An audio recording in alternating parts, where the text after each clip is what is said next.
Hello, hello. I'm sorry I hit the go live. I remembered everything except when I hit the go live, nothing happened. So I hit it again and it canceled the. Oh gosh. Will I ever? And I got to tell you too, it's kind of funny that I overslept. I woke up early, then finally fell back to sleep. And when I did, I went into REM sleep. Didn't wake up until much later than I had planned. Now, while we're waiting for everyone to come in, I'm just going to double check and see if I need to cancel things. And oh boy, what a mess. Okay, so I'm glad, Polly, that you found us. And let me go back and check one more time to see. So I don't want people sitting somewhere else thinking there's a show. So let me see if I can find it. I'll be right there. My YouTube channel. I probably should have canceled it out first. 10 are watching. Hopefully, yeah. Okay, that's my good channel. I don't know where the other one is. I was going to try to find it, but this is crazy. Now let me see. Good. Okay.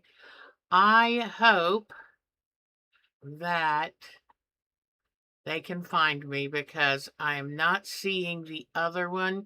Normally I go in and cancel out the other one if I have to restart it. So I'm going to go ahead and get out of here. Okay, I just noticed that I have made 647 videos. Yay! Hello! I'm so glad you found me. I was telling Miss Polly that I did everything just right, and then I hit go live. Nothing happened, so I hit it again, and what had happened, it was delayed, and it shut me out.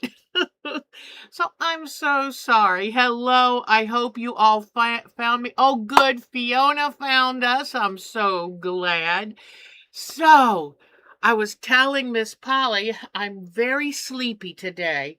I was up during the night doing all the prep work for the show because it was nice and quiet and I felt like concentrating. So then I went to bed. I woke up early this morning. Since I'm drinking so much more water, like 80 to 100 ounces a day, to prevent kidney stones, I have to get up a lot more during the night. Thank goodness there's a bathroom steps away. And but I stayed awake this morning for about an hour. And when I fell back asleep, I fell back to sleep so hard. I was in REM sleep. And when I woke up and realized what time it was, I kind of panicked. So I'm still a little bit groggy, and I hope you will forgive me for that. But hello, I'm so glad. 647 is a lot, isn't it? But I tell you what saved me was going live. Most people hate going live. It makes them nervous. But if you just get used to it, it is a joy. For one thing, I prefer talking to real people. Hi, Dolores, Miss Joe, Debbie's here. Oh, Debbie has her own name now. That's awesome, Debbie. And of course, Miss Polly, she found the new one so fast. Bonnie, hi, sweetheart.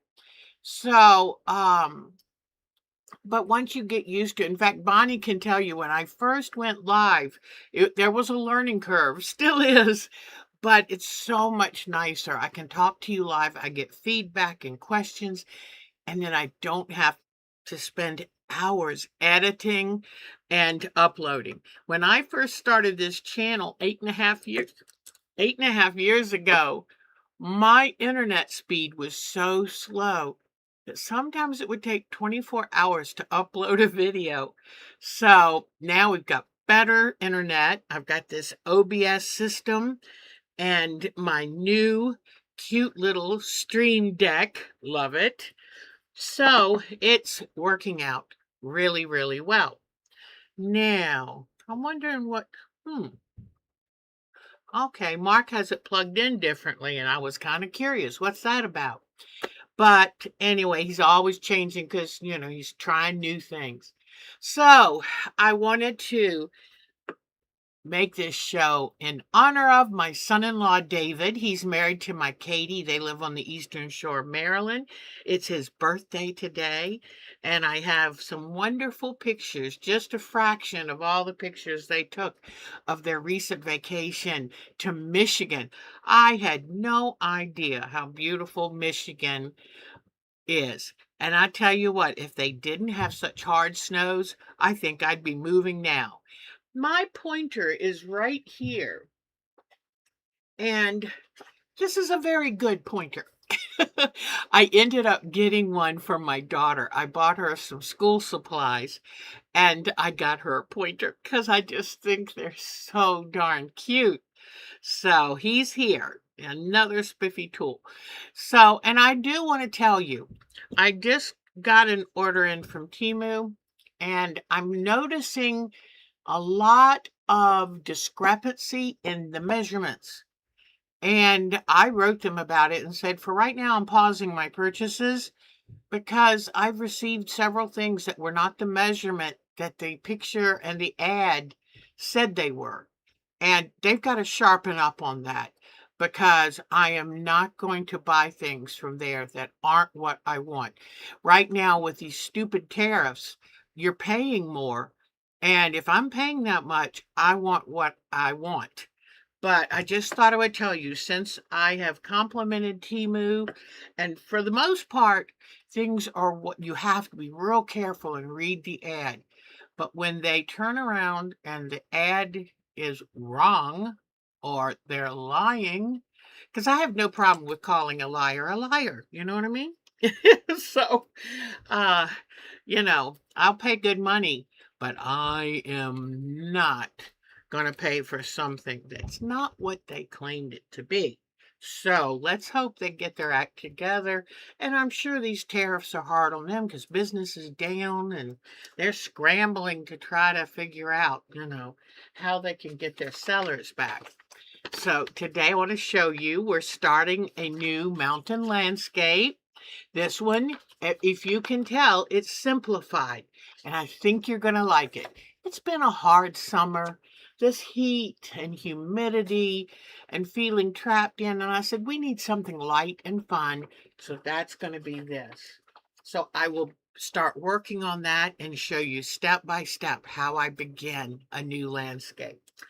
All right, then I saw on the other one, I saw a cute comment somebody was anxious to see the Mosaic. So I don't have the cones sewn down yet, but they're lightly glued in place, and I'm missing two of them. So I don't know what I did with them, but here is the Mosaic. It is all bound now, and it's quilted. I'll show you the quilting on the back. It's all quilted and bound. And here it is a little close up. So I'm missing two of the cones. So I've got to either figure them out or make two more. Oh, I don't have the beads. I better find them because I don't have the exact beads that I wanted. So here is my little monarch butterfly. Now I stiffened his little,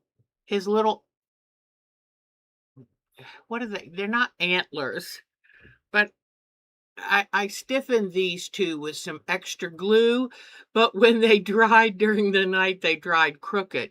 So I have two options: to glue them again and make sure they stay in the right position, or I might take a fine jewelry wire and weave it up through these.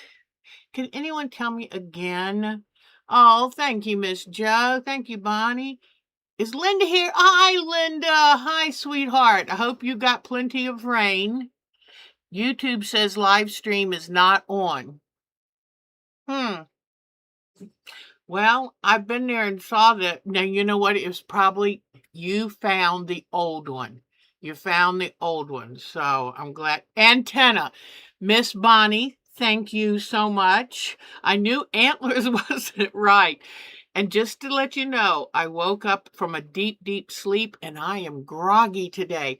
Plus, it is so humid and dark and rainy that it's not, I don't know if it's actually rained this morning or if it's just cloudy and humid.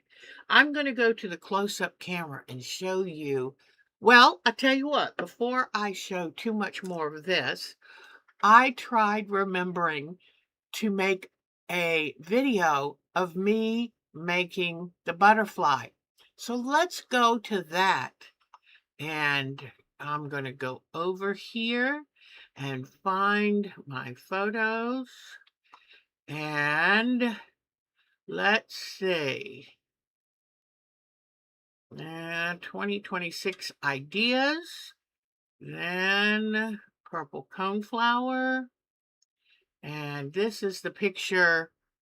This is the, let me see if I can get it to come up. This is the picture I put on at the video to hold the placeholder today. And this is where I'm going to put this sweet butterfly. So now I'm going to take you to show you how I made it. So let me close this down and butterfly making. Okay, now here, let me just tell you this real quick. Here is the outline of the butterfly. And you got your, yeah, oh good, it didn't work. Oh good, it's working great now. Excellent, yay, I'm so happy for you. And Dolores is our resident artist, and she needs a machine that works just the way it's supposed to. Hello, Miss Mary. Oh, gosh, I'm so glad to see everyone. All right, so this is the butterfly when I have done the zigzag stitching to make the basic lines. You'll notice it's not perfectly symmetrical. That happens because as you're stitching, it is very hard to keep the water-soluble stabilizer perfectly lined up in the frame. So I've got to work harder next time. But what I do is I take a hoop and I make sure it's bigger than what I'm going to create with thread. Then I put this is Solvy, and it's a water-soluble interfacing or stabilizer, water-soluble. That's important. You could leave it in there, but I wash it out partly, only halfway, so I can then mold the butterfly the way I want. So here is the butterfly. And I go over and over and I connect everything to everything else. If you don't, it just falls apart. So I do zigzag to build the butterfly because it's easier to intertwine and to connect zigzag than just a straight stitch, okay? So now I'm going to go to the videos. And and here's the butterfly I'm mimicking right here on top of a purple cone flower. All right. Now, I first was thinking of posing him like this, but to do that, I should have done two separate pieces because on the back of the butterfly I made, it's black thread from the bobbin.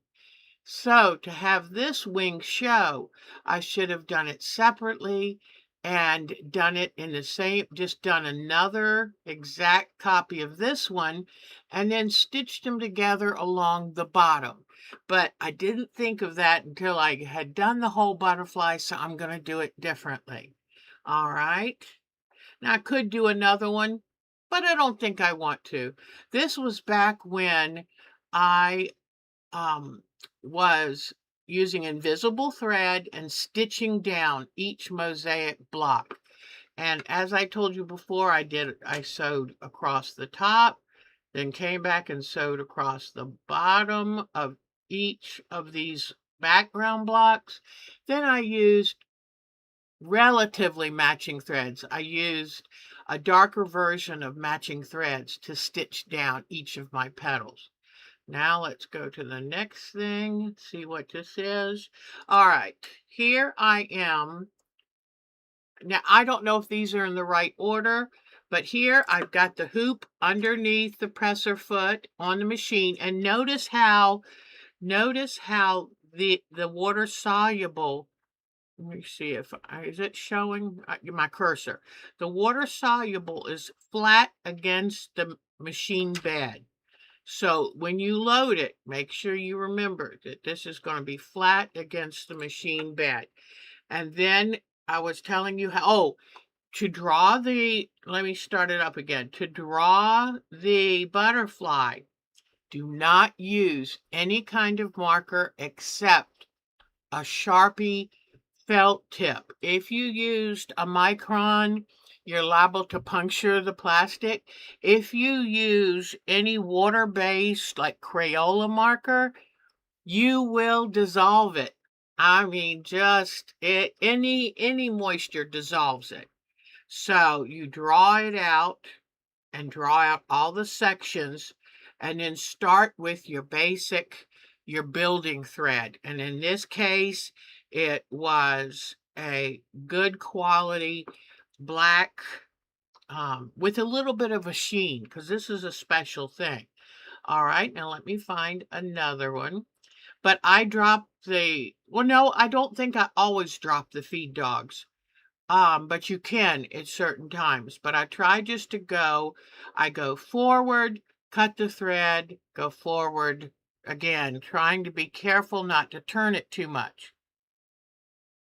Oh, okay, sweetheart. I'm sorry about that. I didn't realize that it would work like that for you. Okay, here is another view of me. Oops, I don't want this down there. Okay, there we go. Here I am sewing the other half of, this is upstairs. This is my big Juki, which I dearly love this machine. And it handled this butterfly like a champ. It's funny, when I first started doing this butterfly, I used a different water soluble and it was so weak. So I like the Sulky. It's very smooth. It feels like a good weight plastic. And that really holds up so much better. But I'm just making sure I've got everything flat and smooth, and I take my time and I do my zigzag all the way around, and I do multiple layers, multiple layers.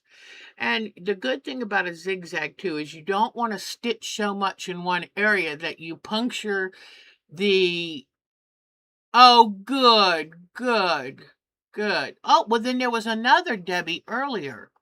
I wonder if that was probably our Debbie on her phone or computer.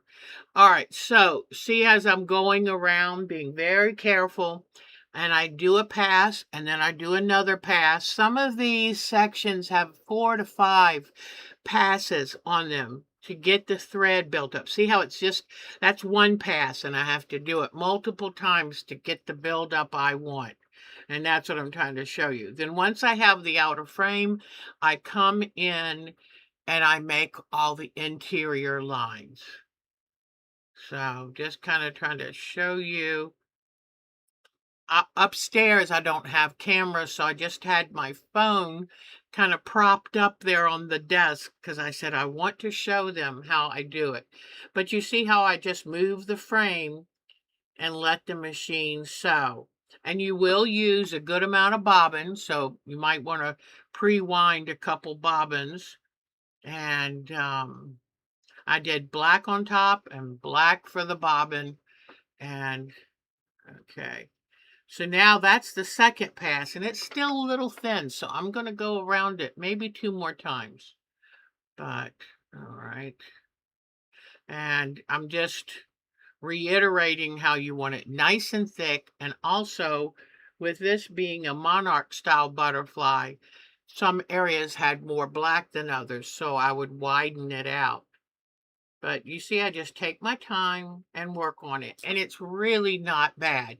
There's just a few things you have to remember, and that is use that thread, boy. I mean, make it thick enough, and if you need to, you could drop your feed dogs, but I don't really think you'll need to. But okay, so that's that for this one. I was trying to turn my phone off. All right. Now, here is okay. So when I'm sewing these butterflies, I have my laptop there with the image so I can copy it. And because I don't always remember exactly what a monarch butterfly looks like. So now I've gotten that other side done, and I wonder, I'm trying to decide if I'm going to, now I guess I'm not going to start on the color yet because I don't have all the interior structure done. But to me, now, I almost wish that after I had done all the different colors, that I had gone back over the structure and given it one more touch, because some of the places are so small and the color would run over the different structures. So, but I just thought I wanted you to see me working on it. I have a foot pedal that cuts my thread, so I'm able then to cut the thread, move it back. Oh, see, that's where I thickened it because that's what the monarch butterfly looked like. Also, one more thing while I'm talking to you about this. You may wish to make your monarch butterfly taller. That is where I noticed it's the from the top of the butterfly to the bottom of the wing. That's where it shrinks up the most. So if you want something that nice and long and stylish, make sure you draw it larger to begin with, knowing that it's going to shrink up as the zigzag hits it. And you'll see my Nemo up here in front of my television. And these lights, I have painted my frame room to look like it's underwater. And I have Nemo, and I have the other fish, I've forgotten her name, the blue one hanging up from the ceiling. And as you can tell, I'm very much in touch with my inner child. This is one of my quilts that made it into the Pennsylvania Lancaster quilt show probably 7 years ago. And it's a barn. It came from a photograph my daughter took, and I put my rooster in it. And it has his real feathers in it too.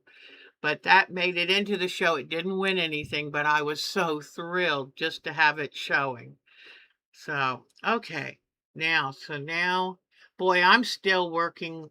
Oops, sorry. You can't see that. Oops, come on, go away. Disappear there. Whoop, it keeps every time I move my mouse. But okay, now I'm doing some of the structure inside. Or going around the outside again. It takes a lot of passes. And if you have any questions, feel free to ask me. Okay, so now I'm ready for my next one. Um, okay, this is when that was finished. I'm not sure if this has anything else on it. I think just showing you. I thought I had something where I did a little bit of the color. But what I do is I get out mostly I use rayon threads. And here it is. Mostly I use rayon threads because they're so pretty. Now, what I'll tell you with this is when I start doing the sections for color, I do a zigzag stitch. But I noticed that with this, images of this butterfly, it was going to be prettier to have the longer stitches and that they ran kind of parallel. But I start first and I use a color that's similar, but maybe not as special. And I do a webbing kind of um, fill in of the space. And then you have to connect it to each of these structure points. And so, see, right here, you can see I did a good job of connecting that one. But I do the web back and forth. Then I come in with the finished thread and I do straight stitching to give it a little smoother look. Now these are the pale oranges, the pale yellowy oranges, and from here on out, I'll start with a dull orange and then get to where it's a nice deep orange up here at the top. But I fill in the areas by like these yellow threads, because there's some yellow threads in here. I put these in early so that I didn't have to change the thread so much. But you can see how much I built up around here. You can also see though, see these creases? It is, and I would take and try to stretch it back out. But it was tough. And then I'll show you another thing. So those are the videos of how I did. It is like darning. It truly is. You're kind of making a fabric out of that. And because then after you're done, you cut it loose, cut it real close without nipping threads, cut it close. And now here I hadn't even put the white dots on. And all I did for that is kept it on a zigzag and took a nice, beautiful white thread and did my dots. So now what I'm going to do is I'm going to go to, let me get on the next, oops, come on. Well, okay. I'm going to just set the screen up and then let's move on to see this butterfly ourselves. So here is our butterfly. This is for you, Miss Joe. So, um, I only wash out half of the soluble. The reason that is because um, it then leaves some body to the butterfly. And then when you leave that body to the butterfly, you can mold it. And so I put it in water. I rinse it a little bit, but don't rinse it too much. And then I take either a piece of aluminum foil or paper towel, bunch it up and um, set this in it and then fold it to the shape I want. Then leave that real still until it's completely dry. But now these antennae can be difficult, so what I do is use some tacky glue. Put tacky glue behind them because I try to put a bunch of layers so that they are sturdy. And unfortunately, right now, when I got up this afternoon, I realized that they had dried leaning up, unfortunately. So what I will do is either run a thin jewelry wire up through this, or I will take and put more glue on it and stick it down like on a surface that I can peel it off once it's dry. But here is the body of the butterfly. And see, this is what the back looks like. And if you were that industrious, you could make a duplicate of this and put it on the back. But that's more industrious than I want to do. So, oh, and I wanted to show you. So I knew that this had scrunched up. I tried to stretch it when it was wet. It was too much for the threads. So what I'm going to do is use some black thread. Let me show you right now. But be careful if you try to stretch it because you think you've anchored it well. But remember the rayon threads, which are beautiful because they have a sheen to them and they're so bright, but they're not as strong. So what I'm going to do is take a black thread And I'm just going to stitch this back together. Just stitching right across because the black goes well with the butterfly. And I haven't cut loose all the little threads here. Let me show you. So I'm going to need to go back, especially where I did the white dots. But I just looked at my inspiration and just stitched. Now, no one ever taught me how to do this. This is just something I figured I taught myself. So if anyone knows of better ideas, please tell me. But one thing I did when I saw I had pulled this apart is I put some tacky glue behind it, let it dry just to kind of hold it until I had a chance to stitch it back together. But you just do this, and anywhere that you've accidentally pulled it apart, then just take that background color thread and stitch it back together. It's very easy. And this is an art quilt. This is never going to be washed.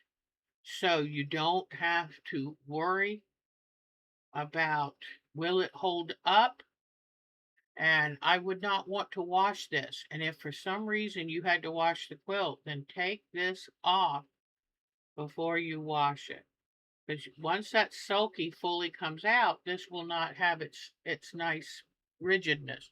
So see that? That was very easy to fix. I will also take black thread and stitch this in place.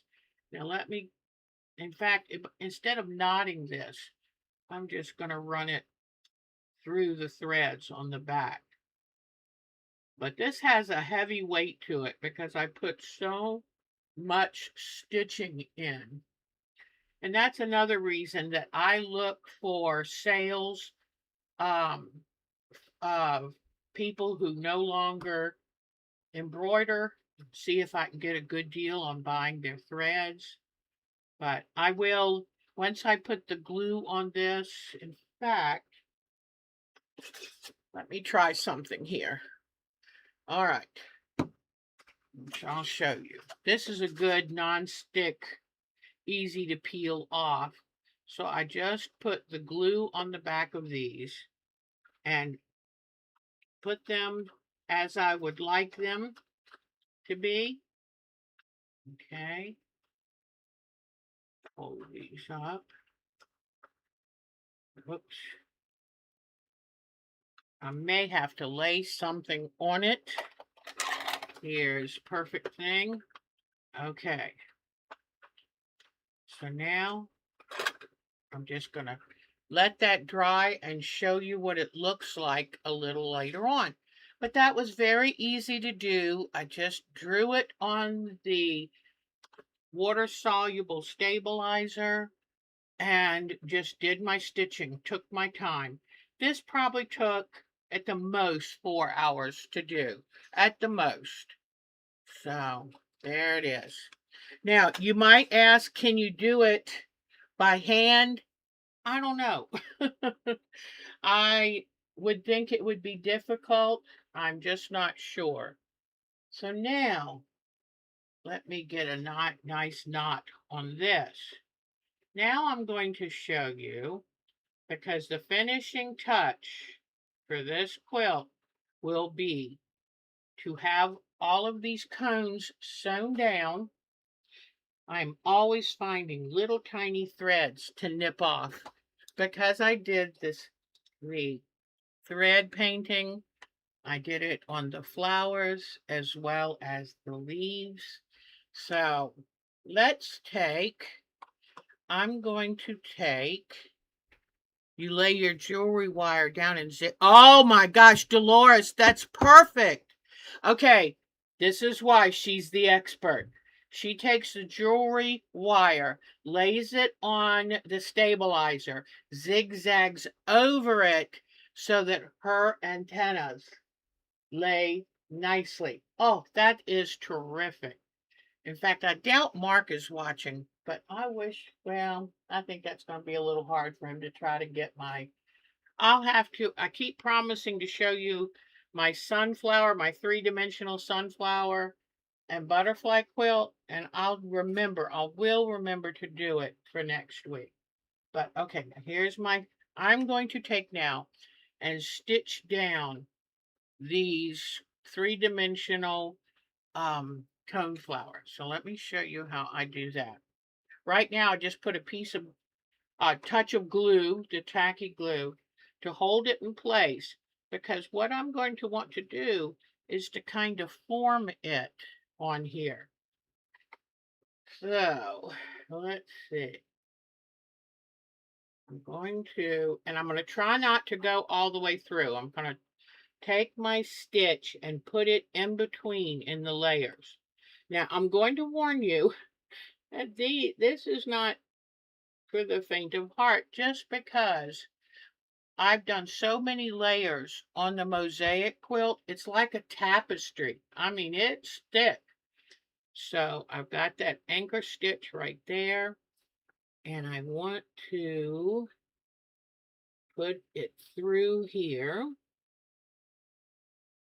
and stitch it down. Whoops, hold on.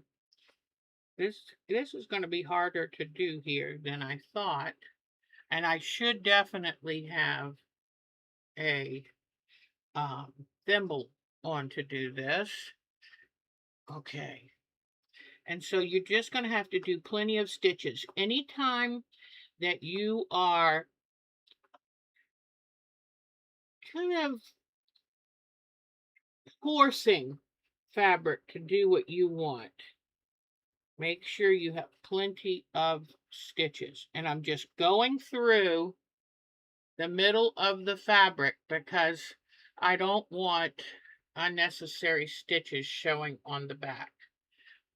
And okay, and let's see. We just lost power and it came back. That was interesting.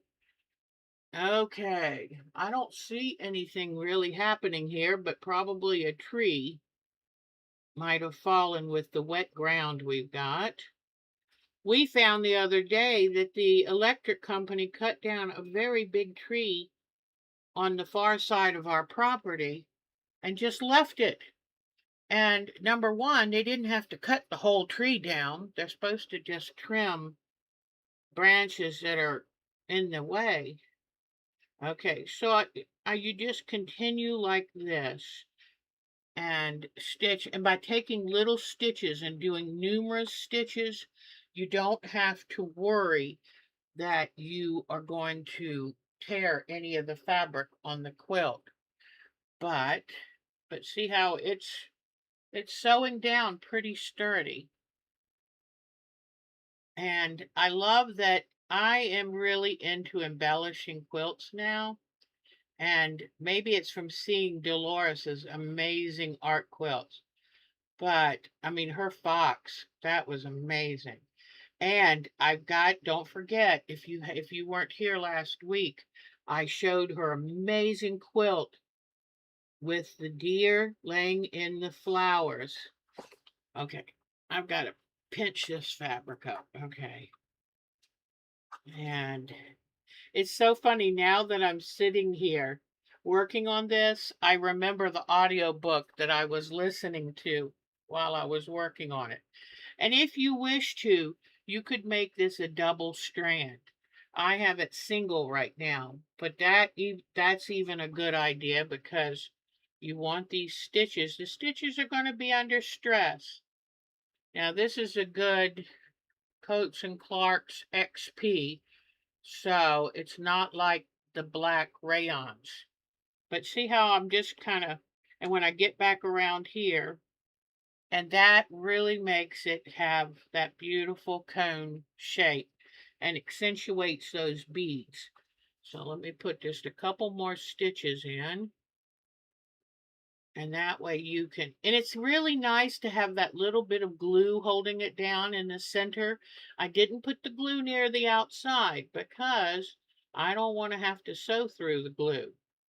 And but make sure you have a strong needle, a good all-purpose needle. Do not use a applique needle for this, or Milner's or straw, because they cannot handle this pressure. that you're putting under it. When I was beading these, I broke in my hand 2 beading needles, but they're so long and thin, that's not surprising. But I said, I'm stronger than I thought. But okay, and I'm trying not to hurt my finger since I don't have a thimble on here today. But so can you kind of see how we're working this into the right shape? And I will stitch it all the way around here. And then that is solid. And I think it really gives the look of the coneflower. So I'm just going to maybe bury my needle partially. I have lost 2 needles lately and found them. Mark, oh, that's a good thing to tell you. If you lose one of your needles, get a flashlight and shine. And I had lost this beautiful ring Miss Hopi gave me, and I didn't know where. And it's a little bit loose, so sometimes it kind of pops off.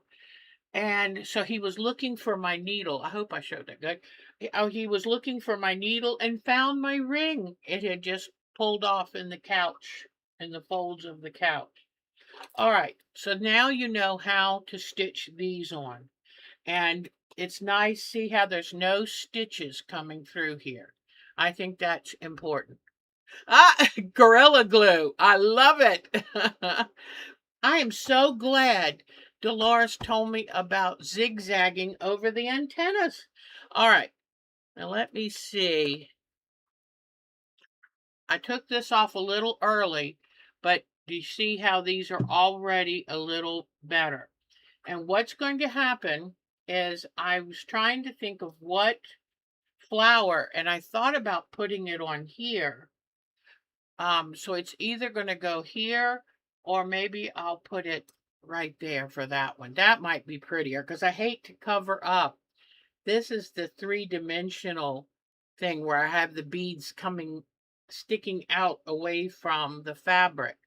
And I did that. I think I told y'all that I did that by coming up through the fabric, putting the bugle bead, then the seed bead on, pulling it to the bottom, then coming back and avoiding the seed bead, but putting the thread back through the bugle bead, come back down through the fabric, do a knot to make sure it's nice and firm, and then the beads stand up. And just so you see what I mean, see how they stand up like a prickly pear? So, because this flower is face on, where the others is kind of silhouette. So I wanted something different. You know me, I just want something different. So I'm thinking this one might go right there. And I think that would be beautiful. So let me show you. So this is how it's going to look. And I'm going to have to figure out where are these. And, but this is how it's going to look. And I think it's going to be a lot of fun. I love having the 3-dimensional element. Maybe I'll lean it up like this just to really enforce that that is 3-dimensional. There it is. So, what do you think? I hope you like it. I hope it gives you some ideas. I tend to kind of go a little extra, but that's to give you, some inspiration of how can I take something simple and turn it into something memorable. So all in all, I really like it. This was very time intensive. So this probably, I would say, took a minimum of 400 hours. I don't know. It took quite a while. But I'm retired. I can do that. I don't have to sell it to make the money. So it's just for me. And I love it. Oh, I was going to tell you too. When I put the binding on, you notice I did a narrow binding because I didn't want I just wanted to finish it. Boom, there's the edges. But when I was looking at it later, I didn't have the quilt square enough. And I'm trying to, I think it was on this side. It kind of bowed out just a little. And we're talking a quarter of an inch, but it drove me nuts. So I opened it back up, trimmed the quilt, put it back on. I stitched the front, you lay it, and then I fold it over and I hand stitch it onto the back. And so once these are totally sewn down and the butterfly is sewn down, then we've got it. So this one is, and just so you know, I put my initials and the year in this one little square. And you know what I need to start doing? I want y'all to help me remember. I really need to label my quilts because they're different. And I want to make sure that people know who was the crazy lady who made these quilts. And because these aren't, Dolores and I know these aren't your typical quilts that you find. And, but I love them. There's a piece of me in every one. So, okay. That's that one. All right. Any questions you have, please let me know. I'm going to make sure now that I don't fold this up because I want it to. And oh, another thing to tell you. Normally in quilting, we're taught to press, press, press, iron, iron, iron. Do not do that with these quilts. Once I had finished quilting it. Oh, and let me tell you that too, the quilting. So what I did is I found, especially putting in the polyester batting, it's got a good loft on it. I just did everywhere I needed to. I would do these, whoops, let me come back up. I would do these gently wavy lines across. I didn't do them across flowers or leaves. I would start and stop. I know. If not, I'm going to have to make some new ones, and that's going to be frustrating. But it's two of them, and I think somehow I put them in something, or I'm hoping that they are just in the deep recesses of my carry-all basket. But, oh, and I wanted to tell you, I'm so excited. I ordered my chair pad so that it's easier for me to roll around this desk. Because right now the floor is giving me a fit. So anyway, it'll be here tomorrow. So next week, I thought, no, why couldn't it have gotten here yesterday? But anyway, and we ordered a good size one so I can roll around. Because right now this was inexpensive laminate. And I do so much rolling of my chair here and so much sewing here. It's chipped some of the boards of it, which I'm not worried. When we go to sell, we've got extra boards to replace them. But for right now, I just need a chair pad so I can roll around easily. So it will be here. I'm excited. I don't know why I waited this long, but anyway. All right. So I did quilt across this way and I would start and stop at every stem. 2 cones are missing. So I'm missing one for this flower and for this flower. So I've got the red beads. I just don't have any of the longer bugle beads, but I've got shorter ones. I can put 2 on. It won't be noticeable. But anyway, but I just thought I would tell you. So when I finished quilting, I did go around the edges and iron because I wanted it to lay flat for me to do the binding on it. And but I do not iron, I do not press any of the areas that I have stuffed because remember I took and cut pieces, scrap pieces of batting and putting, yes, I am. Oh, wait a minute. I'm missing 3. Now, where the heck are those babies? I'm going to find them. Thank you. Oh, gosh, Mayor. Thank you. I didn't even. 1, 2, 3. Oh, goodness. Yes, thank you, hon. So, but I do not press because I cut approximate sizes of extra batting, glued them on the back of this front of the quilt before I quilted. And it is so nice to see how puffy the flowers are. I mean, it really made them. I wish you could see it in person because the 3D effect really, and all the leaves have a little emphasis, and even this bud that was kind of looking weird for a long time, it's looking much better. So, like I tell you, when you're working on these quilts, they go through a phase where you think, oh, I don't like it. I don't like it. Please stick with it because I've tried to explain that every quilt goes through, every art quilt at least, kind of goes through a stage where you think, I don't think I like it. I don't think it's going to work. Remember back when I first started putting the flowers on this, I said, oh no, they're too pale. They don't show up against the bright background. I should have used a lighter background. There you go, Mary. I bet you they're somewhere under my chair and table. And because that's a mess on top of that. I keep so many projects working at once. But now see how I took the darker thread and did the outlining stitch and then went around everything when I quilted it. Everything has got black stitching around it to outline quilt it. And now I think they stand out really well. So hang in there, keep going. In fact, I've even thought, I haven't done this yet, but I've even thought of getting ink tints. Now let me see what color this is. Whoops. Somebody sold this for $10. I'm like, you have no idea. I saw it on a for sale table at one of my retreats.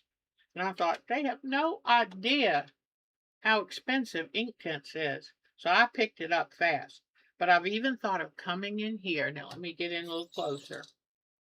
Coming in here and doing little gentle shadowing to just really give it that depth. I mean, you can work on one of these as long as you have to work. I mean, however long you want to work. And then watch this. I'll come in under here, under this leaf. Right under here. And put this shadow.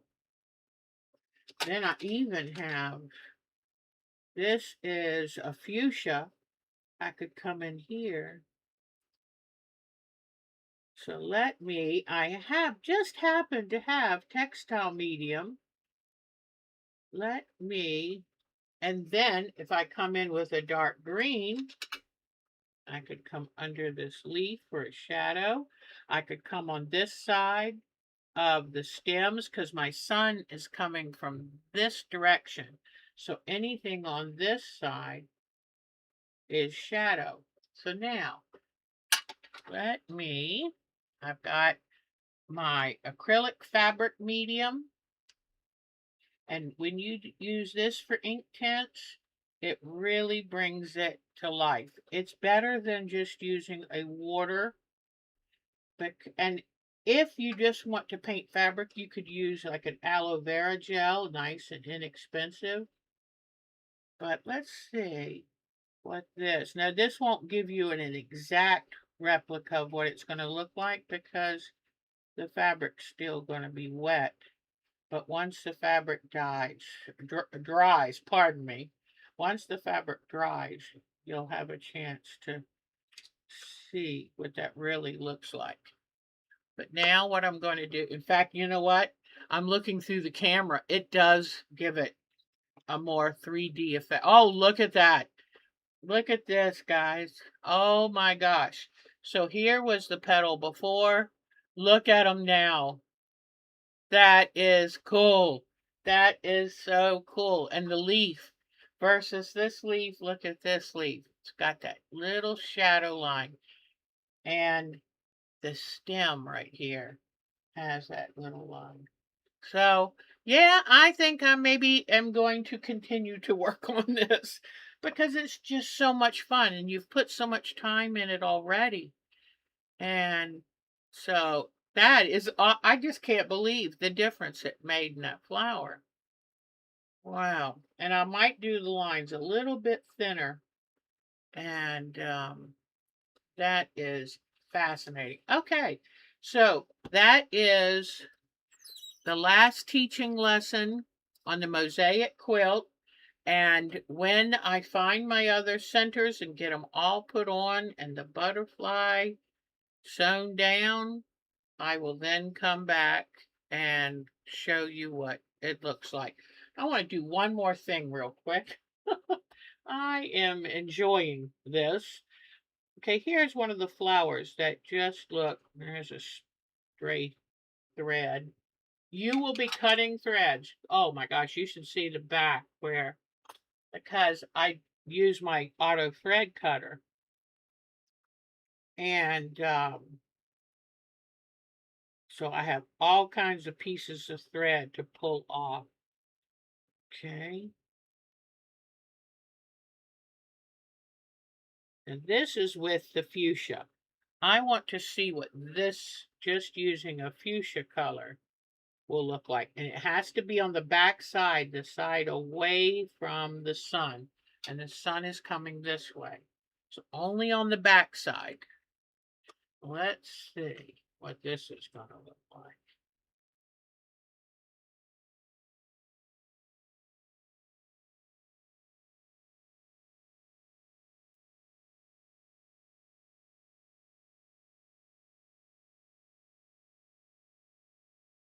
Okay, and I'll get you a little closer in here so you can see it.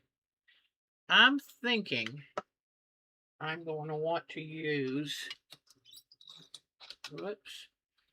Oh wow, it is showing up. Oh my gosh. Look at that. Look at this compared to that one. I think it works. What do you think? What do you think? It just gives it that extra definition. Oh my gosh. And you know what? It's all about bringing it out three-dimensional through gluing extra batting behind this so that and you can see, Polly, that you don't have to have it perfect because once you stitch it, it, it fills in that whole area. Oh my goodness gracious. Now, oh no, now she's gonna be on a rant. Oh my gosh, I will look at all my art quilts a little differently after this. I just can't believe this. This is so much fun. And I'm sorry, this is very easy to do. I mean, this is like playing color with crayons. And up here where the sun's coming at, only do a little bit right there. So, all right. So here's this one done really quickly. Do a little more up in here. Let's see what this, it's all about, it's kind of like fooling the eye, okay? Fooling the eye, or trompe-l'oeil.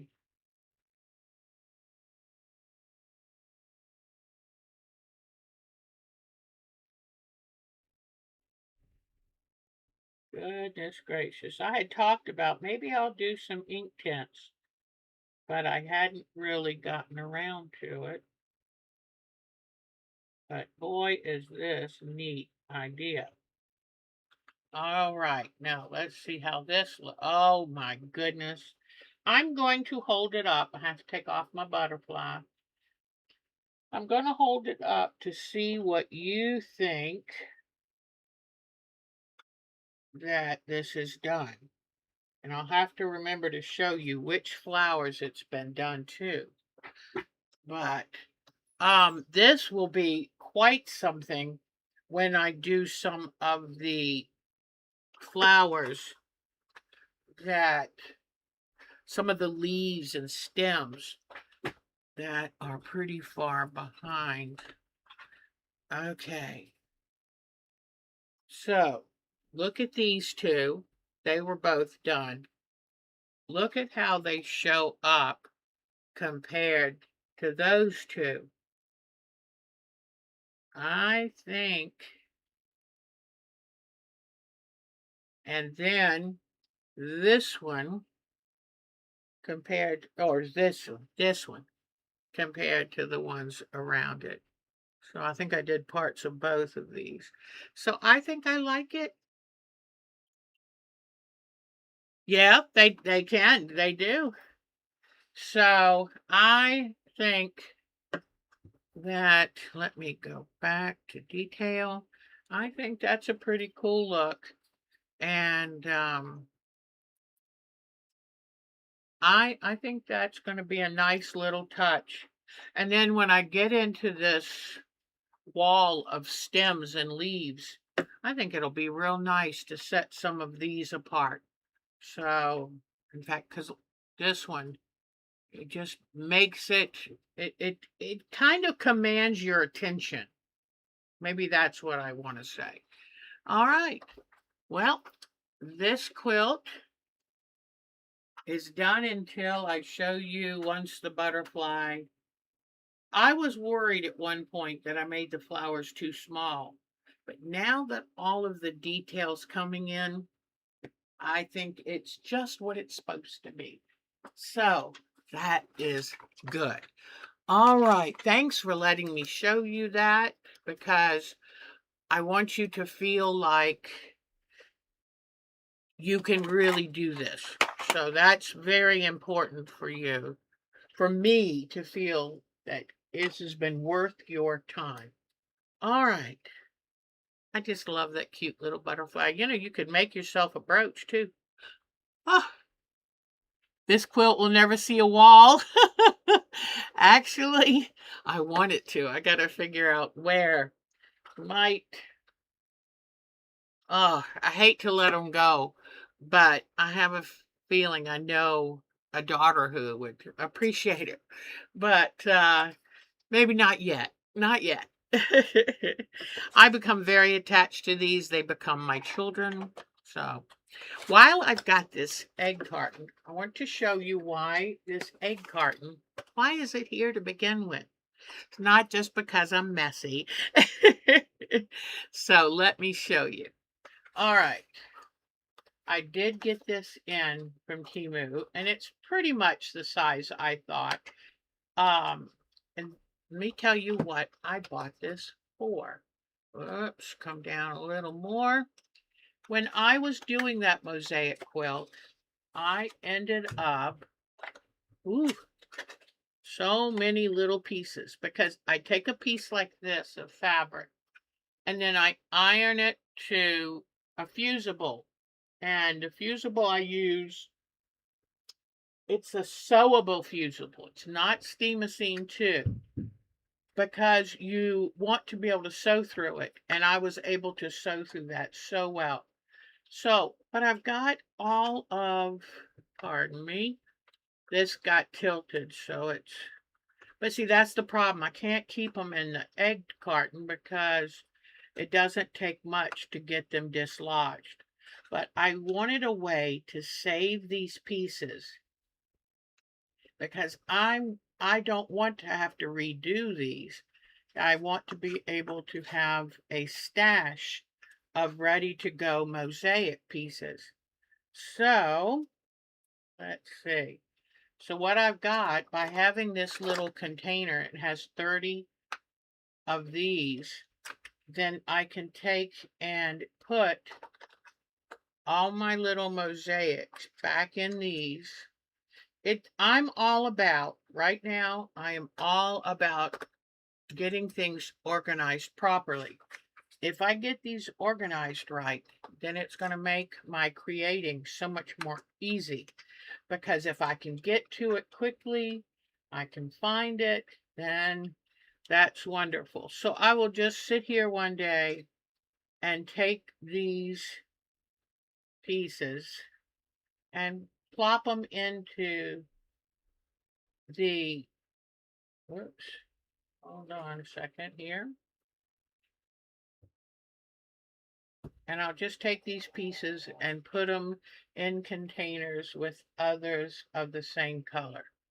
And then after I have these filled up with those mosaic pieces, then I will put them back in this container, put them away. So this is something that I can sit and do in the evening while I'm watching television and get them sorted and easy to store away. When I do my next mosaic, I will check the colors, the pieces I have left over, and then add whatever pieces I need to get the look I want. So that is for that. All right, now let me look at okay. My next thing is my English paper piecing that I'm working on. And boy, do I love this. So it's 1, 2, 3. Yep, I've got 6 blocks here. I want 9. So a couple days ago, I pulled out my supplies. I had to make some more paper pieces. I was running out of these larger ones. They're called honeycomb, that shape. And it's kind of an elongated hexagon. And so I pulled out I got some more copy paper and printed off more of these and then cut them out. Then here we go. Whoops, here's my little corner pieces. And I'm trying to make, so far I've made each block just a little different. So here is the center. Let me put these away now. This, Lisa gave me these sweet containers. And so I keep all of my papers in there. And I have a bigger tote that holds the fabric and holds the glue sticks and all of this. But this is my little go-to bag now. So here is this. Oh, I haven't finished sewing down that side. And then this will have pieces right here. I love this because it's like a puzzle. You know, you can kind of set it up and see how you're going to finish building it. I'm going to bring out my iron so I can iron it flat. But this is going to be this block. And once I get 2 more done, then I'm going to put it together. And I will show you how to finish one of these English paper piecing quilts. I probably did not let the iron heat up quite enough, but okay. So put these here, put these here. Any quilt pattern can be turned into an English paper piecing if it has straight lines. It would be hard to do, it would be very hard to do curved pieces. I'm not sure how that works. Oh, these go out here, here, here, and here. So this is my next block that's about halfway done.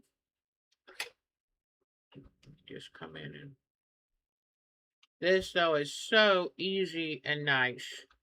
Now I glue my paper piece units for this because with my arthritis I'm not going to sew through cardstock.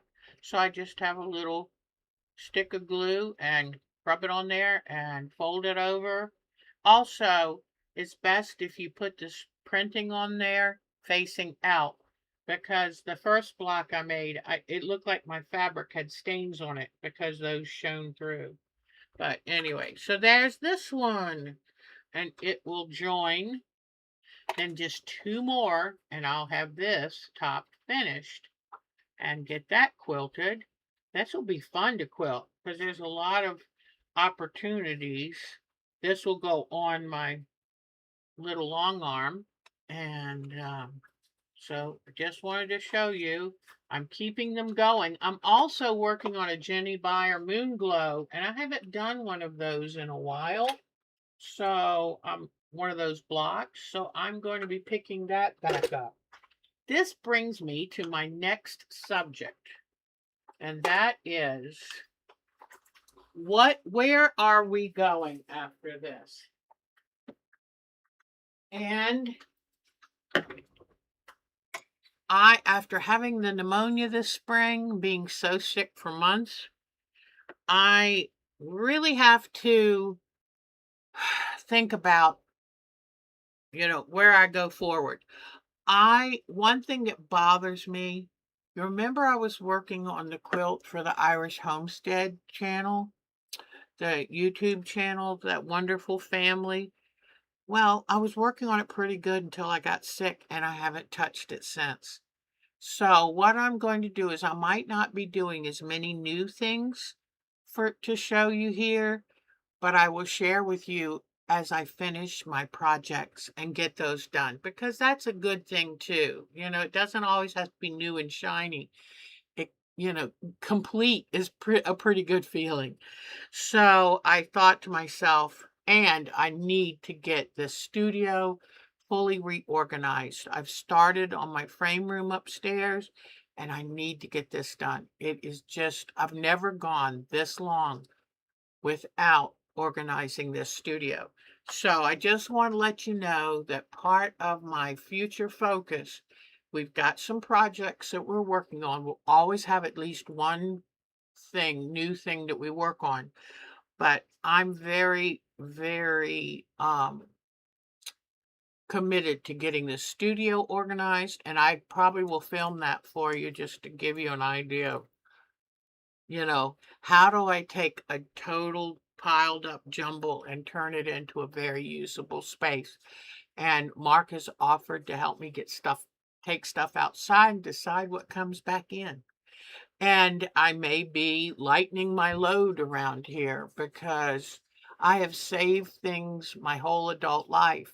And at some point, we're going to move. And I might as well thin the herd. I remember when I first found Connecting Threads, they would have sales on quilt kits for like under $10. And I would buy them thinking, well, at the time, it was 20 years ago, and I'll teach and I'll have these kits. And if I belong to guilds, we'll have exchanges and gifts.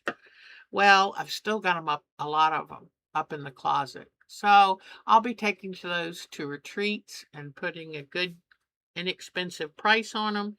Or maybe I will take some of them to find out if any of the nursing homes or any of the shelters would like an activity for the person who's there. So that's kind of my thought. And because in some ways I've outgrown this space, and that's ridiculous. So it's call back to what I know I'm going to work on and get that done. You could always take y'all along for the purging. There we go. But I figured, you know what? People do like organizational videos. And this will be a video, not live, because I love when they speed it up and you see a whole big pile of fabric, and then done on faster speed, you fold it all. Yeah, an online garage sale. That would be cool. Oh, thank you, Debbie. And so I'm going to, I have 2 sewing tables over there that just have piles of stuff on them because I thought I would be giving in-person lessons. And for a while I did, but then pandemic hit. Now I don't want to. So it's like, oh, do I really want to have in-person lessons? I don't think so. And I'm 70. So I'm going to be kind of rearranging, deciding what are my focus. I have got a big bag of gourds that I grew in my former life when I had 10 acres. I would like to do something with my gourds, whether it's carving, whether it's carving a hole, cutting a hole, and doing weaving across the hole. I've got so many things. So, what? Oh, okay. She's talking to Debbie. So, anyway.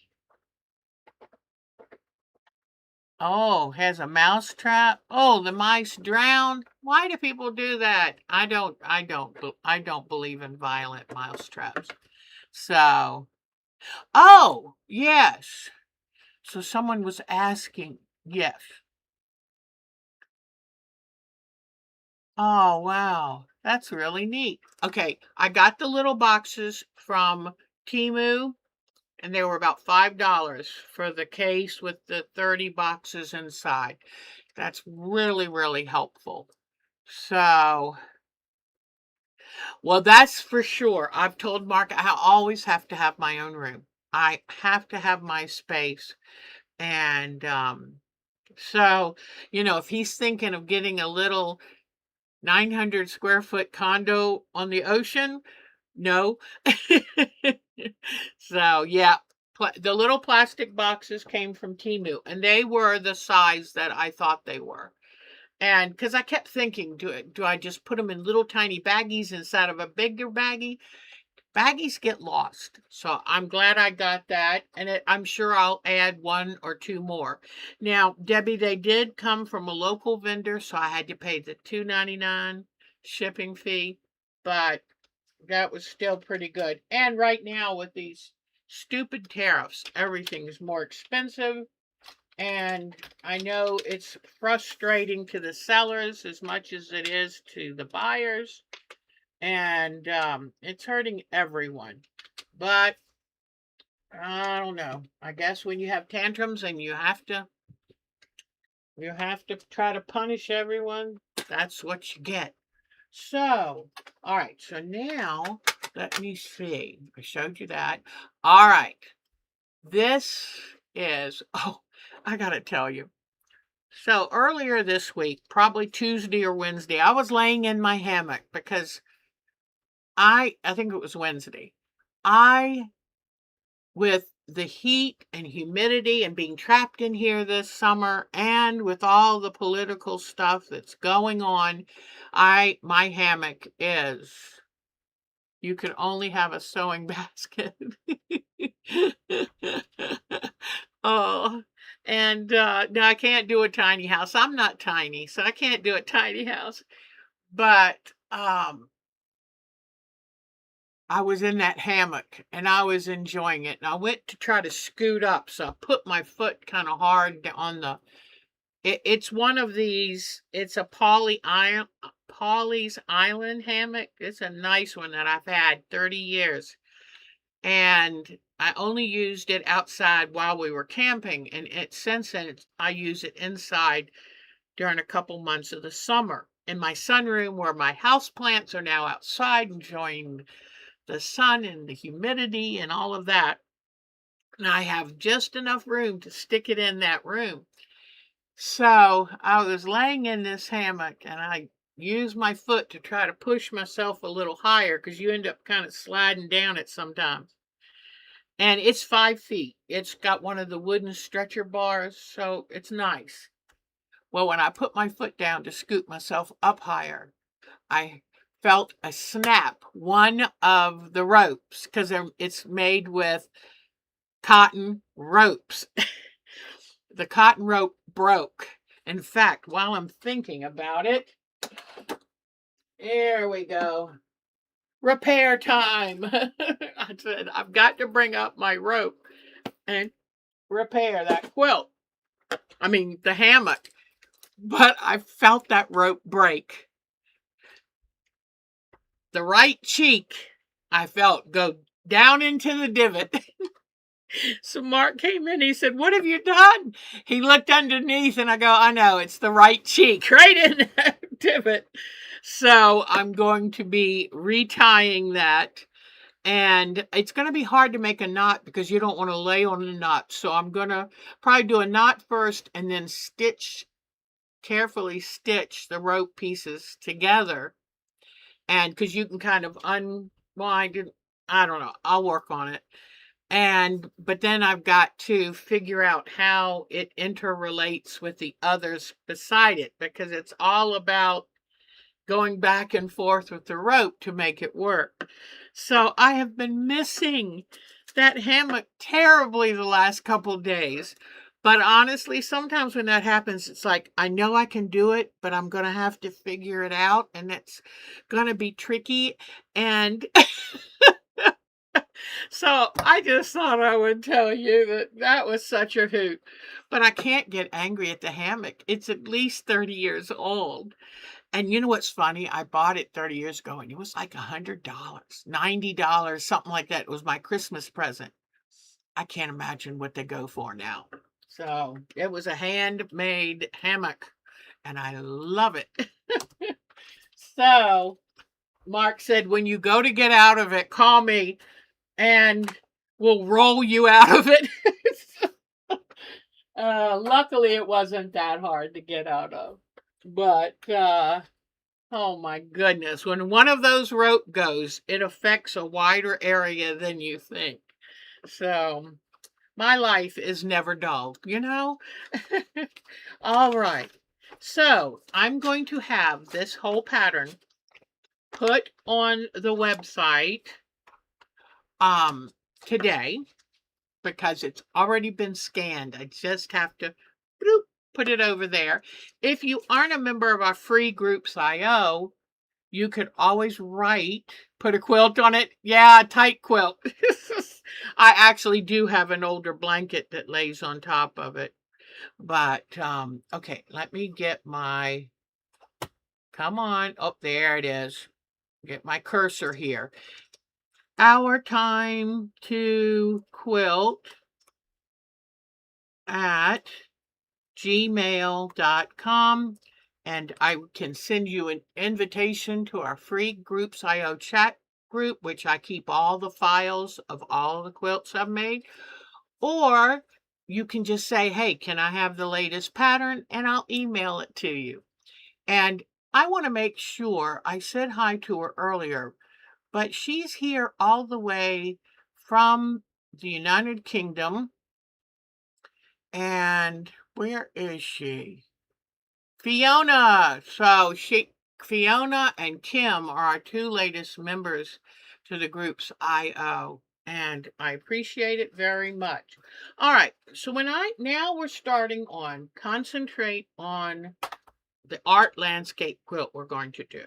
And what I like to do with my art quilts is make them with a muslin backing. That way I can stitch or iron the fabric onto the muslin, and that is there she is. She's getting ready to retire in days, or she might already be retired. It's very soon. So that's always such a joy. So what I'm going to do right now is I take my good inexpensive spray starch, and this is a heavy one, and I'm going to spray my muslin just to give it a little extra oomph. And don't buy the cheapest muslin, because some of it is almost see-through. But I'm going to take, now normally I let this dry a little longer, because if you've ever starched something and you get white flakes on it, that's because you haven't let it absorb in. So you're just drying it on the surface and it flakes off. But here we go, just giving this a good press. Let me pull it down a touch lower.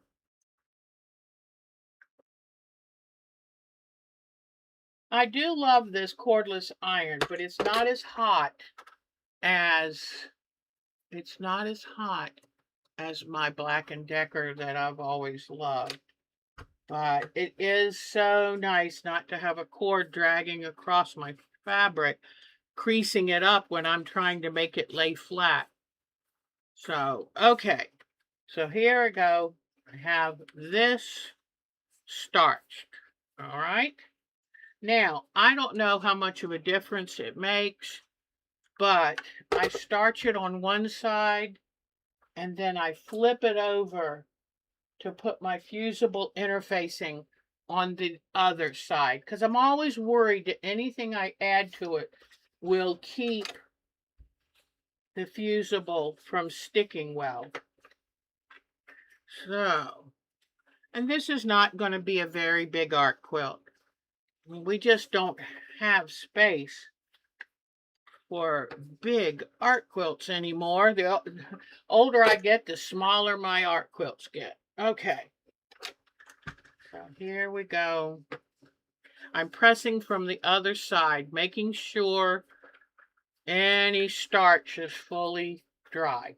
Okay, so now I take my fusible interfacing, and you can always tell what side is the fusible because it usually is a little pebbly, little bumpy. All right. Okay, and I buy muslin and fusible interfacing by the bolt. Although I don't know what I'm going to do now that Joanne's is not here anymore. So now, just take this. Do I need to clean off my iron? Yeah, it's got a little buildup. Since I use fusibles and things, you have to keep your iron surface cleaned off.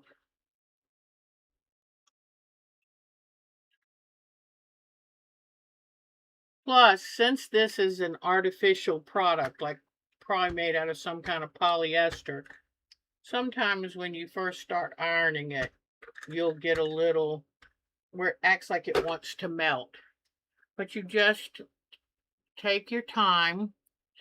Oh, yeah, she's, aw, it's so nice. We love our people from different countries too. We love them. We have a member from Turkey.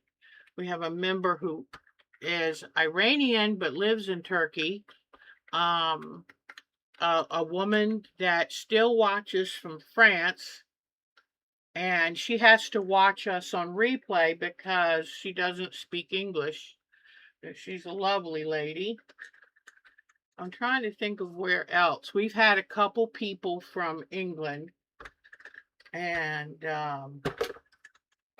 or the UK. I was noticing that Fiona likes to put UK on hers. And see, we kind of call everything England, the whole match. But the United Kingdom is a much more respectful, because I'm sure the Scottish people want their claim, and the part of Ireland that's part of the UK, and Wales. I mean, they're distinct countries. So we understand that. Yeah, I have yet to go into Michael's, but I need to go and see what they've got. All right, so let's pretend this is perfectly pressed down. Now, one thing I've noticed with these interfacings is they don't always stick forever. So what I would do is once you've got it pressed down and it looks like it's sticking, then I would flip to the other side and do a hem, not a hem, just do a edge stitch all the way around it to keep it from popping loose, because you're going to be handling this quite a bit. So once you press the interfacing on, interfacing is really important because you're going to be adding fabric on top. You might do some thread painting, and you want to stiffen it so that you don't want the work puckering as you're adding things. Okay, so now I'll flip it back over, and here is the interfacings. I mean the starched side, and boy, it is not stuck down at all. So I am going to, nope, not that one. Oh well, I'll find the other one. I'm going to make sure, I might put some pins in this a little later, or take thread and needle and hand baste around the outside. Just something to get it to hold onto. Okay, here is the original that I made, and it's from something, two different quilts that I saw. Well, two or three, but still made my own. And but it gave me the inspiration. So this has got more mountains than the one I saw. The trees are placed differently, just a little different. I liked the sun here. I found a beautiful landscape with this mountain in it, and I've actually drawn some snow lines. And of course, we've got our water. The river runs through it. And you'll see these lines because we're going to have this bright sun, and then these lines come from that. So I always draw out a pattern on one piece of copy paper, and then, oh, and here, this is what's really wonderful, is the branches and the leaves are going to be a piece that you fuse on instead of all these different colors. I would try to find a fabric that is marbled, that has, different kind of colors in it. And I'm assuming that these are going to be an evergreen, so a darker green, dark green would be good. So then what I do is I then take and my original, and this is how you enlarge or even shrink images or draw them when you draw the first one and it's like, how do I repeat it? What you do, I just start doing it. I've done it so much, but what you're going to do is fold this up so you can have 16 equal sections, and 16 seems to be the magic number. Okay, this one's done in landscape format.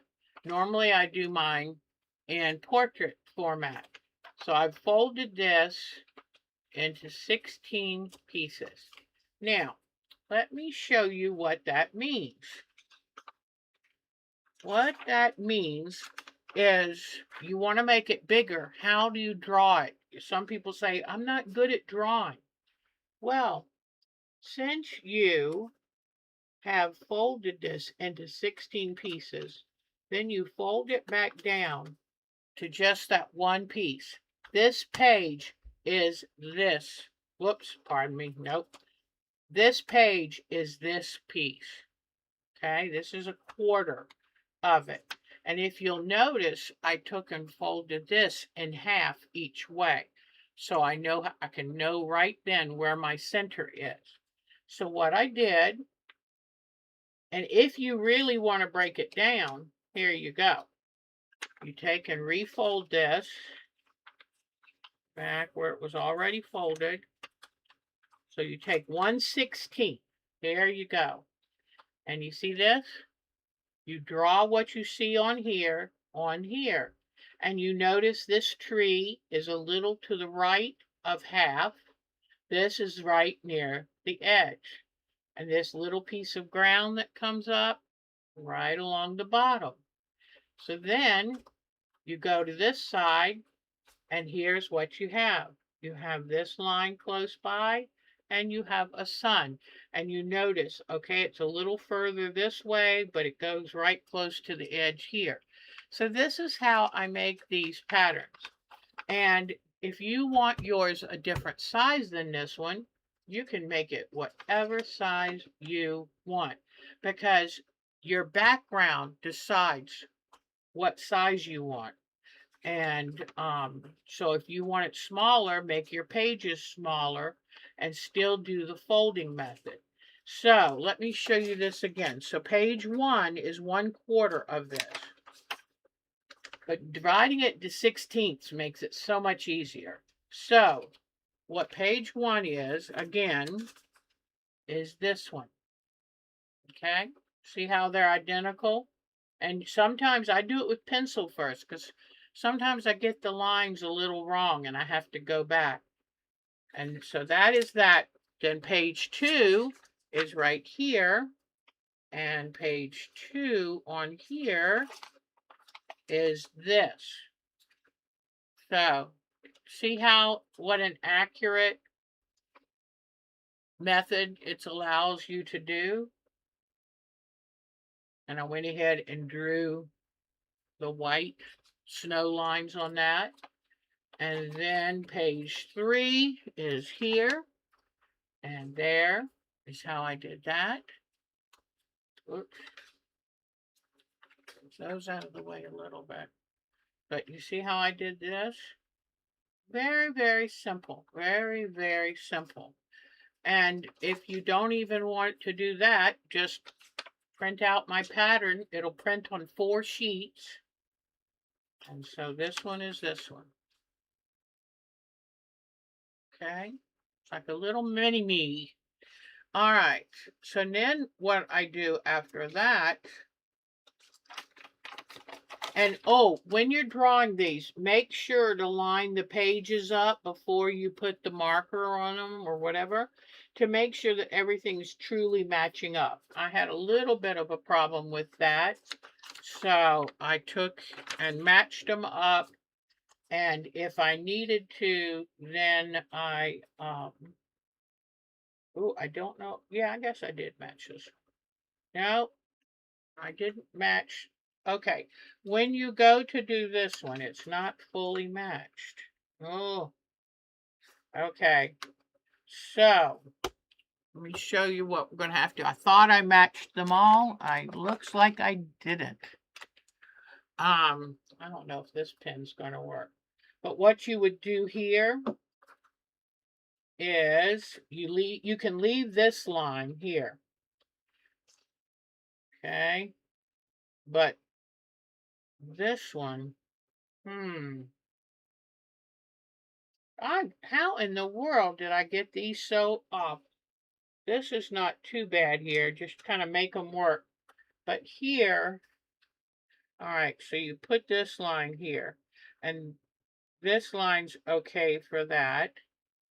But I've got it this way. So what I'm going to have to do is, this pen's not working good. Let me find a marker. So I need to fix this and put it back on the website, because what I need to do with this is bring it down like this, bring this one like this, and kind of, I guess, add a... So I will work this up and redo it on the website.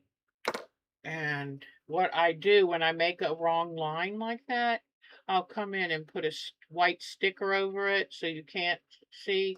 Like right here, I put a little white sticker to cover up a wrong line.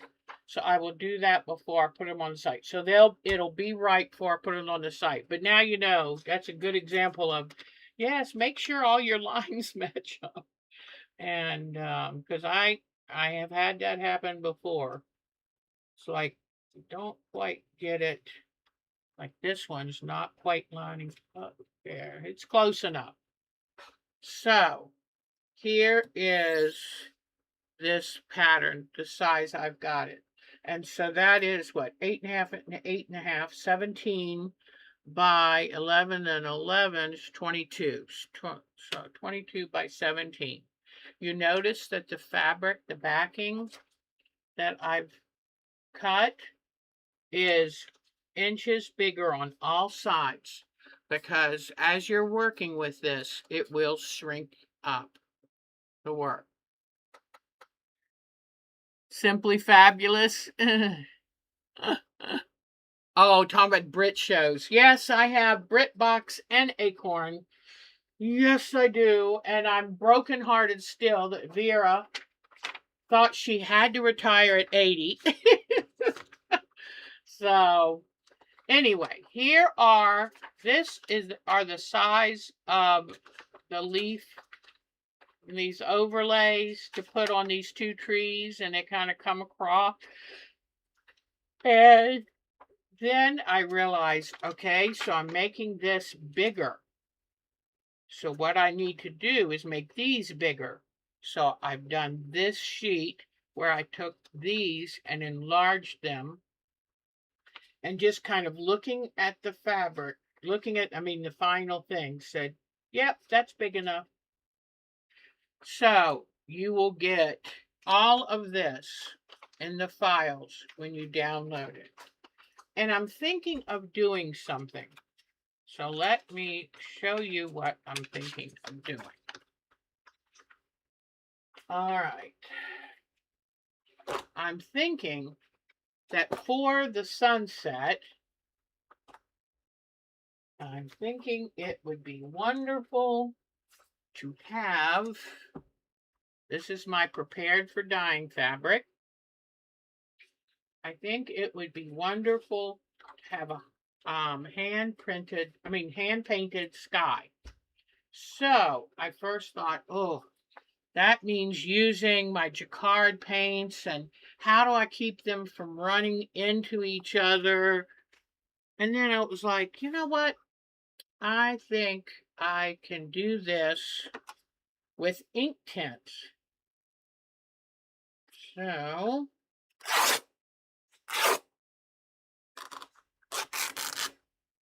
and in case you don't like fabric being ripped, it is the perfect way to have it just on the grain line, because it rips right along the grain line. All right, so here's my prepared for dyeing fabric. Let me wind this back up. And I'm not going to get very far with this today because I want to take my time and figure it out. And then if I have any suggestions next week, I will tell you. But one thing I'm going to want to do is press this good. Okay. I love these silicone mats. Boy, have they changed art making, craft making. All right. Now, let me show you real quickly. Where is my, oh, that was from, one thing I hate about these pens, I forgot what they're called, but friction pens, is they dry out before I get a chance to use them. So you kind of have to buy them by the project. But anyway, let me show you the inspirations for this. There we go. I want to show you the inspirations for this work. Okay. So as you see, I've got the patterns all scanned in, and I use different images that I found online. This was my mountain that I loved. Then this is the sky that I adore. I love this sky. I don't have it very big, but very deep, but that is remarkable. Then I love how easy this landscape is, because each mountain range is one fabric. And I like that they're fabrics that have like the batiks, they have texture, depth, or their print that really works well. All right. And then this was the first one that I saw that gave me the idea for this. And I just thought, how cool is that? And I thought, good, mountains, sun, trees, and water. What could be better?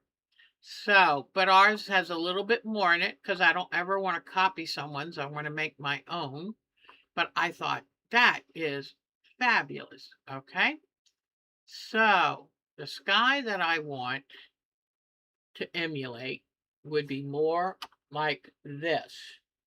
And so what I'm thinking of doing instead of what I'm thinking of doing instead of painting, because I don't want things to, I mean, you could do a watercolor paint, but I thought, why not bring in my ink tints? And I have ink tints blocks, so that would work really, really well on that. So I would pick a blue. The ink tints blocks work really well on large spaces. Now, where are my purple? Deep indigo. Oh, that'd be wonderful. Give that depth to the sky. Okay, and I do have a purple around here somewhere. They're not all, normally I try to keep them in order, but the last time I used them, I was kind of a crazy girl. Okay, I don't see the purple in this one, but I know I have one, so let me check this box. Whoops, go back over there. Oh, another thing I need to tell you, if you're going to do this, is if you have, please, if you have here's a purple. So I'm going to put some purple in this. Okay. Now, I also thought you could take a sky and add fabric and add to it. To do that, you just take and wash it really good. Don't put any dryer sheets or fabric softener in it. Just wash it real good, dry it, and then it will act just like a prepared for dyeing fabric. You know what? I'm on the wrong thing. Hold on a second. Okay, back to this. So I have been taking the different color pencils and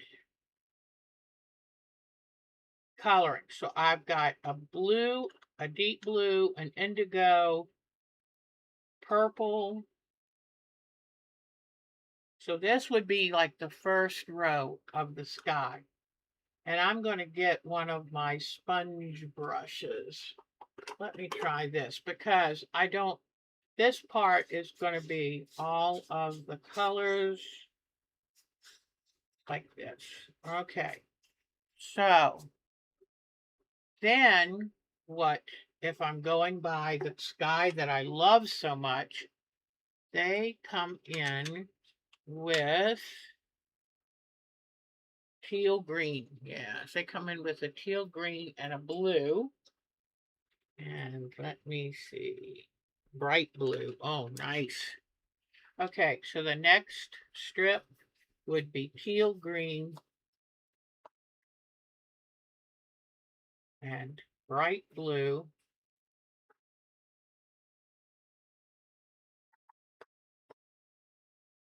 And put a strip of this in. But you can see how easy it would be to make your own painted sky. And that's the beauty of our new art supplies. They make life so much easier, and they can help you take the dream that's in your head and put it on fabric and use it. Okay. All right. So now I'm going to take this sponge brush, and it's okay if, I don't have to, I can wipe it off if I want in between each row, but I don't have to wash it out because the sky kind of melds. Okay. Now, then it shows on the inspiration, it shows, what did I do with my purple one? Here's my purple one.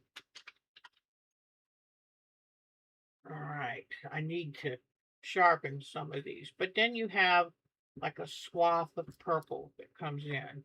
And if this doesn't work out for this art I'm doing now, I can save it for something else. But a line of purple, and then what's fun is you get into the pinks and fuchsia.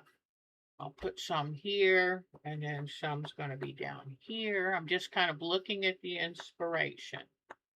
Okay, so there's that. And then to make it more of a pink and less intense, I'll just take the white ink tints and go over it. Let's see if I can lighten up that pink just a bit. I need to sharpen these. You can buy these from art supplies because certain colors like whites and greens and blues, you go through a lot. Now what I'm going to do here, and another thing I do is I don't put as many strokes on because then I can wet it and smudge it around and get a lighter shade. When it dries, it'll look like a lighter pink than it does at first because I can wet it good and smudge it around. That's why I like the that's why I like the what was I gonna say? I like the ink tints. They're just easy to use, and this foam brush does such a good job of blending for you. All right, so these are some of the ideas. And then when I get down into like the yellows, there's a yellow about right here. And then there's oranges. There's an orange about right here. Whoop, that was poppy red. I wanted an orange. The only problem about a small kit is it doesn't have all of the colors. So here, I'll put the orange here. And then oh, tangerine, nice. Then I will put the reds. It's kind of below this is a red and a fuchsia. So here's red and then my fuchsia. Okay. And you can mix and blend these however you want. So I just wanted to show you. Now, I've just done the reds and pinks, but I'm going to take and just squeeze off the sponge before I do the yellow because I don't want the purple into the yellow. Don't forget, your complementary colors make brown. So now let's say you look at this and you think, well, I kind of wish it was a little more vibrant. Then come in here, and once you've got the textile medium, then you can come in and bring the color up.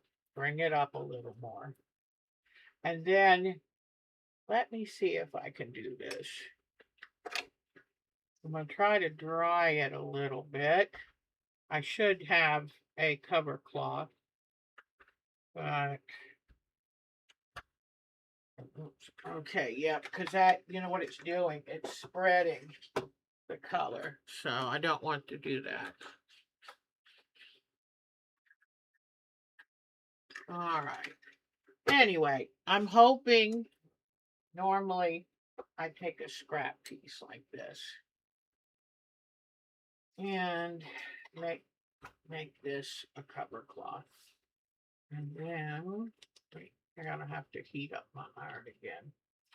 So here is my golden threads paper that I'm going to take and lay this over all the pieces of the pattern and draw on it with a marker. And that way, this will tell me exactly where to lay all the pieces.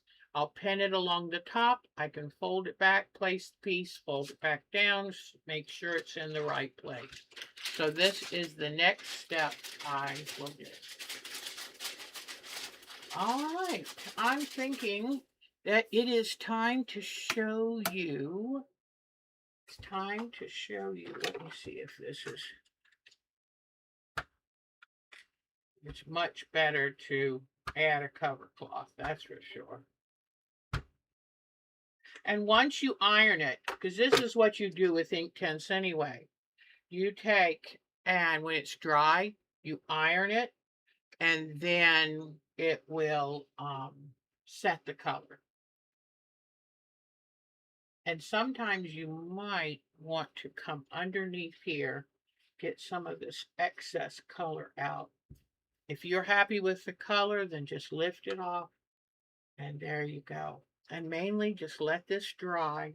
And when it's dry, you'll get an idea of what your sky can look like. And it will still have the watercolor look.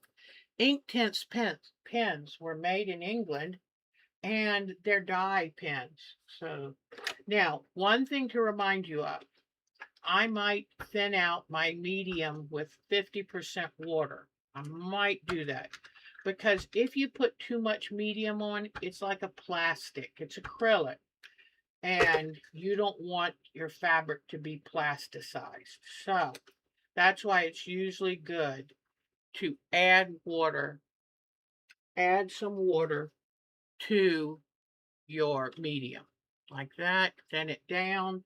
That way you can put more on the fabric without making it too plasticky. So that's probably what I'm going to do for my sky, and I will show you that next week. And let's quickly go along and look at, let me get my hands clean.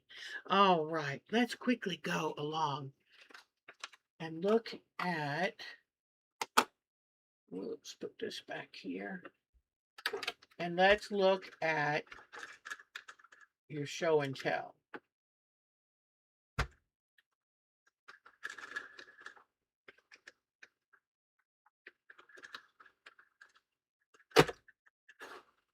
Okay, it's getting it dry eventually. Okay, so now we'll come back here. Let's go to show and tell. But I just thought that sky is so exquisite. And I think that is a painted sky, and it made me want to paint one. All right, let me come out of this. Oops. That is a gorgeous sky. All right, close this. And it's making me think that I would like the trees to be a dark green and be like a pine tree. So I wouldn't have to worry about having too many different colors in it. Or, okay, show and tell. And we'll do our final look at Alberta's grandson's quilt. She really did a beautiful job of this. And I love it because it has all of the blocks, but it has all of, yes, the Inktense blocks. I'll use those. And, but, oh, hi, Cheryl. Oh my gosh, it's so good to see you, hon. Yeah, I had forgotten to switch cameras, so hopefully now you saw it. Are you planning to paint the sky on the background fabric or separately? It's going to go just at the top, and the trees and stuff will be put on it. And it's not even half of the quilt. And sometimes I kind of change these up, and I might, if the sky comes out looking really good, the sky might be taller. So anyway, but this is Alberta's. She's an amazing quilter, and I love when she shares her work with us. Then I have some other new ones. Let me see, go back to here. I know Miss Bonnie, she has been working on her black work. First, she had this wonderful block quilt that she's laying out to put together. And then look at this black work. It is exquisite. Look at that. And understand, this is probably 10 inches or so, maybe 11 inches. So it's very delicate and beautiful. So the back, it's going, okay, the back, Miss Joe, let me answer that more clearly. There's no background with this quilt. Because it's all different pieces. I have a foundation, and that is the muslin, and then anything I put on top, like this is not that big of a piece because it's going to go at the top, and it is acting like it's going to be a fusible or glued on piece of fabric onto the muslin foundation. So it's not really a background, but I will be putting the trees on top of the hand painted. And Polly was right. The blocks would really help me. But look at Bonnie's. I mean, this is exquisite, Bonnie. Your stitching skills are remarkable. So thank you, Miss Bonnie. Now, let's go. Whoops, come on. All right. Now, let me see who. Oh, I'll just give you a quick run through of these. Most of the pictures I have are of my daughter's trip to Michigan. And I tell you what, I'm impressed with Michigan. So this was a park that a man uses metal trash to make art, and it is amazing. Look at this. And so he uses sheet metal, different metal objects. Yeah, the muslin is just something you're not going to see any of the muslin. It's used as a base to put everything on top of. Look at this. Now, I don't know exactly where all these are. I would have to have written it down, but I just thought you just might want to see. Look at that. So some of these, oh, that's my front porch. Those plants are getting so big, I just had to take a picture. And my purple coneflowers are now 3 inches tall. They're so cute. All right, this is a deep water spring. Can you see down right here? I mean, oh my goodness. And they put you in a boat and they pull across this rope to show you the spring. It's very, very deep. And this is one of the lakes. There's so many lakes in Michigan, but this is my son-in-law, David, whose birthday is today. So, and then here, look at these rapids. They're so beautiful. Now, this, I think, was in Pennsylvania. I think this waterfall. No, it might have been in Michigan. They're all a little bit confusing. David being silly with the statues. And then here is Detroit. That's the first city they entered after coming into the area. I think these were in Pennsylvania. This bridge. Here's the man's art at that park again. Isn't that the coolest thing? And here, this is Michigan, I'm pretty sure. And so many lakes. Now, there is one problem. Be careful about going swimming. The water's cold. But Mark, who lived in Michigan in his teenage years, said a lot of it was made through glaciers. So, and the Great Lakes are so big, it's like being at the ocean.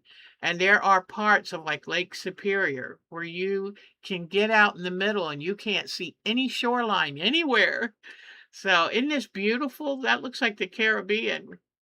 But that's my daughter, Katie. She's the one that's from Eastern Shore of Maryland. But what a wonderful, look at the rock formations. What a wonderful vacation she had. I've never been to Michigan, so now it makes me want to go and check it out. Isn't it pretty? So look at this. This is the Mackinac Bridge, and that is impressive. And here's another view of one of the Great Lakes. An island out there. Then this is my daughter Becky. She's the one that lives near me. And she did look at this wonderful sweater she's making. That's really pretty. And then this is another one of Katie's photos. The Great Lakes are so big, they have huge ships and barges. I mean, so much of the world's products go through the Great Lakes. Amazing. Isn't this pretty? And there's another one of that man's sculptures. And look at this beach. So this was in Pennsylvania, covered bridge. This is a mill. Look at that mill. It was built in 1891.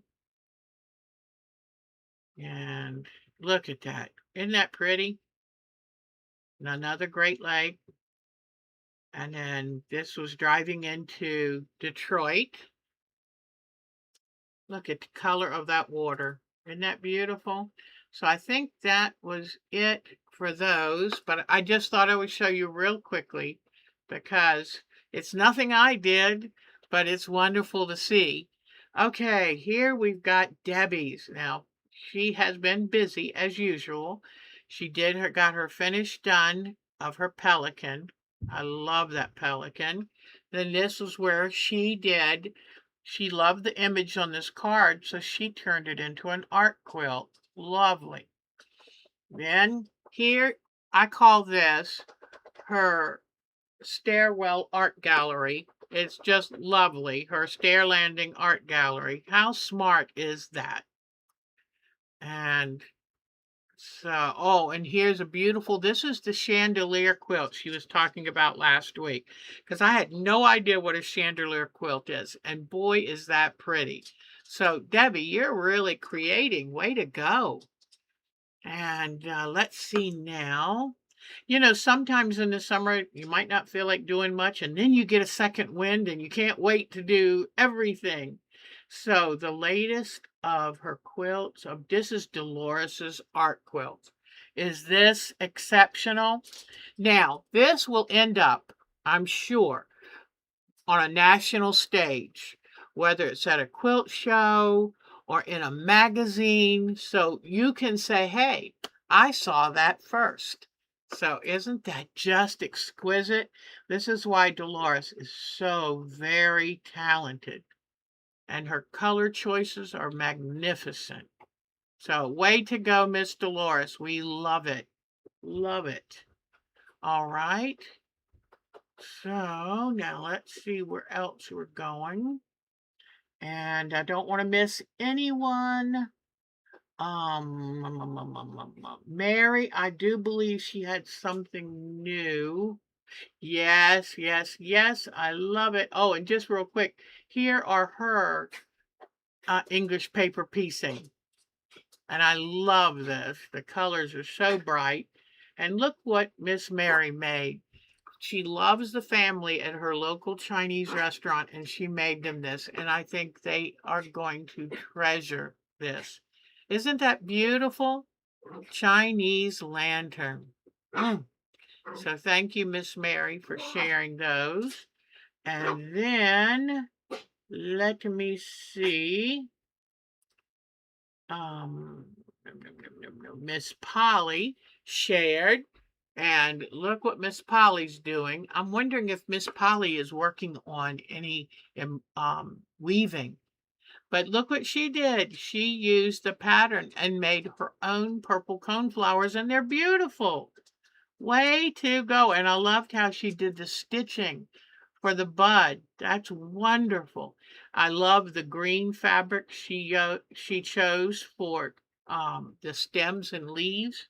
So way to go. I love it. All right, now let's see.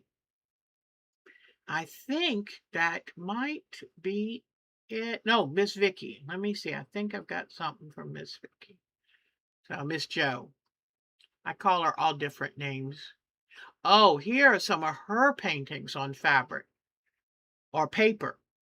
But you can use some of the same techniques for fabric, just different mediums to make them work. So beautiful, beautiful. Okay, I think that's it. I'm sorry I kept you longer today.